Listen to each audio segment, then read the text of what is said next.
When it comes to pricey handbags, most everyone's looking for a really good deal.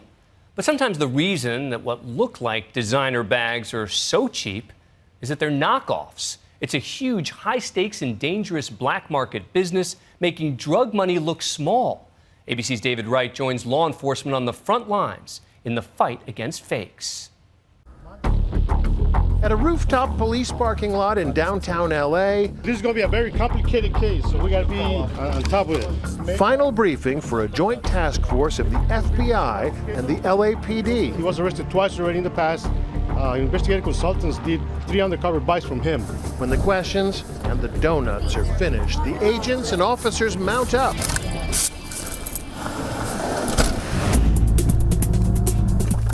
Let me call you back. We're serving a search warrant right now, okay? Roger, run away. Soon they'll be racing up the stairs of a nearby building. Police department, open up the door, we're kicking it down. No, this is not a drug bust. These are officers with the LAPD's Vice Squad, searching for something far more profitable than drugs. ABC News, okay if we come in too? Counterfeit goods. Lots of brand names too, huh? We got them all covered here. All of it fake. Saint Laurent, Gucci, Hermes. Vives and Juntos is one. Detective Rick Ishitani has been on the counterfeit beat more than a dozen years. There's more money made from this stuff than narcotics. It's an average of $500 billion a year. Dinero aquí. He does busts like this 30 to 35 times a year. Wow, a couple a month. Yes, yes. Counterfeit goods, from luxury handbags to DVDs, are a huge problem. Industry groups claim criminals steal copyrighted material worth $500 billion every year. And while that estimate may be grossly inflated, like the price of some luxury goods, the losses to big brand names are big enough to make copyright enforcement a huge priority for the Customs Service. Front lines in that fight are here, the port of Los Angeles and Long Beach, biggest in the U.S. of A. More goods come through Los Angeles, Long Beach than all other major American ports combined.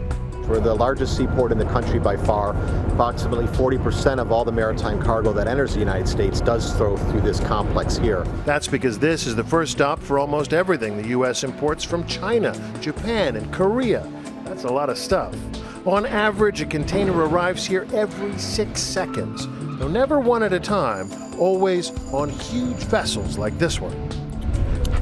Nightline embedded with U.S. Customs and Border Protection to see how they lead the effort to police counterfeit goods.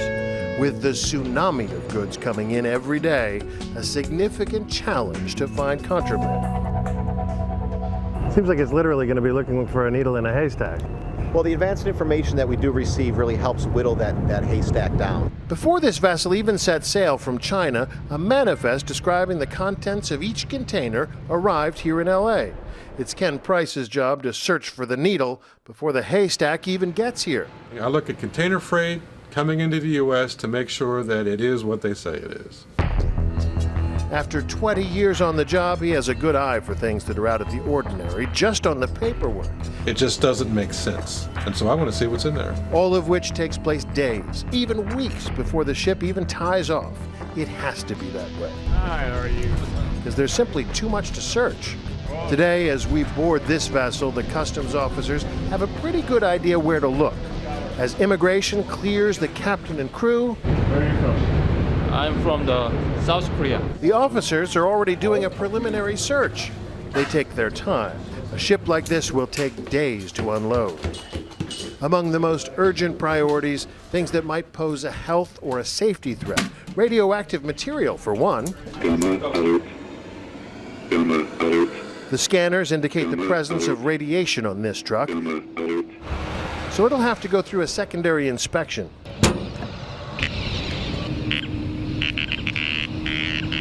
In this case, thankfully, apparently not radiation that poses any threat. It's telling us it's natural potassium-40. It's a natural radiation, so it's not a dangerous type of radiation that we should be worried about.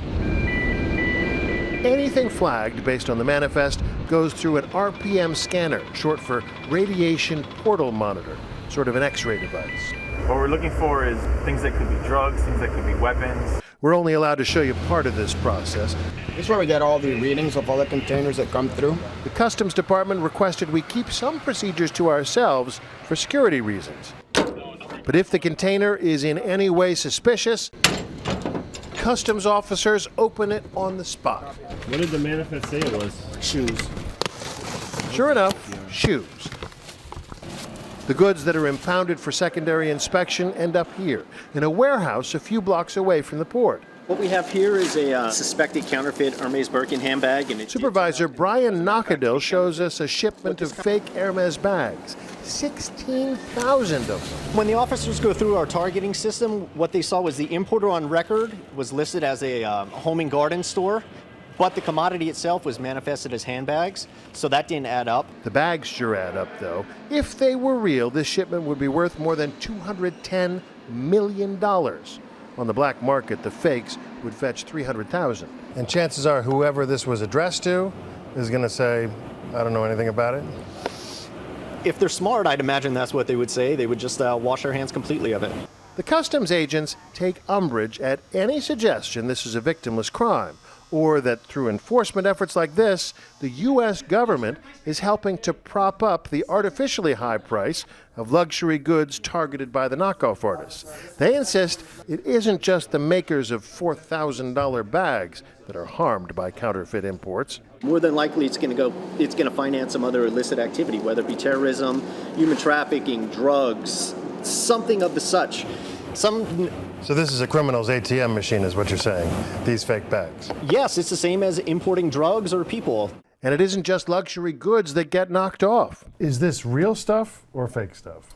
The problem is it's both. Jonathan Gelfand is general counsel of Beachbody, makers of P90X, Insanity, and other popular workout videos. For every real set of workout videos on that desk, there's a fake set that's virtually indistinguishable. The company has several full-time employees whose only job is to search constantly online, looking for deals on Beachbody products that are too good to be true.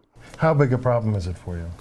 Our problem is humongous with piracy right now. It costs us close to $75 million a year, and that's what we can track. That's 10% of the company's revenues, money that doesn't go to new products or employees or to investors. Back at that LAPD bus, the 24-year-old guy who runs this back alley shop pleads for leniency. I'm doing this for my family. I'm doing this to support my family. If convicted, he'll likely be deported for a second time. I'm not going to see my family. I'm not going to see my baby girl. But Detective Ishitani suspects he'll eventually make his way back. From a law enforcement standpoint, is this a losing battle? We won't ever say it's a losing battle, but every step we make, it's a gain for us. Even a raid like this one is just a drop in the bucket, he says, and there is an ocean of illegal goods to police. I'm David Wright for Nightline in Los Angeles.